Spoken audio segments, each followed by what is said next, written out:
In the battle of everyone's second favourite teams, it was the New Zealand Warriors, the Wars, that get up in the semi-final. A thumping 40-10 win over the Newcastle Knights. The Newcastle Knights winning streak and their season coming to an end at the hand of the New Zealand Warriors. And up the Wars fever, it is well and truly back. And after such a dominant performance, you got to think that they are more than just a chance going into their preliminary final. No question that it is not a coincidence that Shaun Johnson is in the best career he's shown since that 2011 finals run, and they are back there in the finals once again. Shaun Johnson was a class above every single playmaker on that field on Saturday. Better than Kalyn Ponga, than Tyson Gamble, even better than Te Maire Martin. The New Zealand Warriors, Shaun Johnson is their guy. And I've been critical on Shaun Johnson in the past, but he has shut me up. Just under a year ago, at the beginning of the year, many people, including myself, were saying that Shaun Johnson was probably looking at retiring at the end of the season. In fact, it looked like he had played a few seasons too long. But getting back to being in New Zealand, being based in New Zealand, Shaun Johnson has changed his game to be a true halfback. And there's no doubt that at least during the regular season this year, he has been the best halfback in this entire competition. 2 tries, assists, 2 line break assists, and he kicked the Newcastle Knights to death. We've been talking about the insane form of not just Kalyn Ponga, but Dominic Young and Greg Marzhew. And I tell you what, those 3 players went absolutely missing. I couldn't even tell you anything that Kalyn Ponga did. I mean, he tried a few things, but Kalyn Ponga was pretty silent. And Dominic Young, can't remember much about him besides Marcelo Montoya absolutely having a field day on him. And as for Greg Marzhew, well, his error really set the tone for the Newcastle Knights early, unfortunately for them.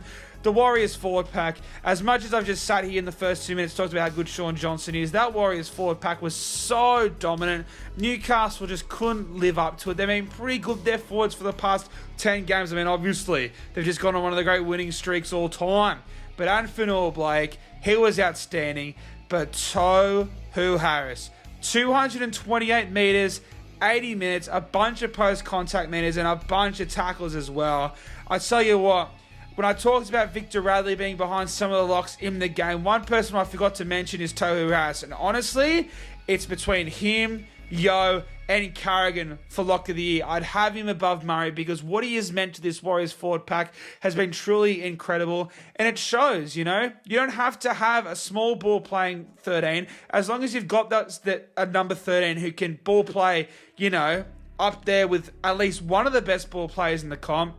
And he's dominant through the middle. He's basically more of a ball-playing front rower. But you know what? That's what this Warriors forward pack needs. Even Mitchie Barnett stood up huge. And I tell you what, wouldn't the Newcastle Knights love to have kept him the way he is playing at the moment? Charles Nicoll-Klokstad, 297 metres, a try assist, and 1 error for Chance in that whole match. And if I recall, that really wasn't even his fault. The New Zealand Warriors are just such a good example of what belief in your coach, hard work, what you can achieve. Because let's remember, this team was favoured by many, including me. I think I had them in my bottom 4, and so did most pundits. It's been an incredible turnaround. Andrew Webster, what he has done, has done a phenomenal job.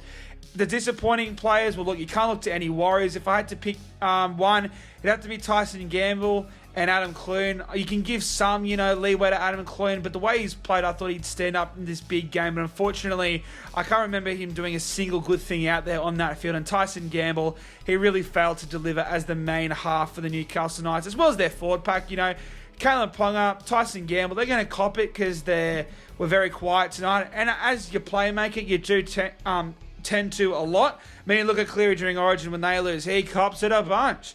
But those forwards were absolutely dominated. Adam Elliott, the Saifidi brothers, Leah Thompson, who's been so good for them all year. They just failed to match AFB and Tohu Harris. And you can tell the Warriors, they were so fired up after, well, getting embarrassed really in the middle against the Penrith Panthers. You know, Broncos, Penrith, and the Warriors. You'd probably say that on their day, any one of those forward packs is good enough to win this competition. Against Penrith, they fired absolutely no shot. But the New Zealand Warriors, for the first time since 2011, what a great year that was, into a preliminary final.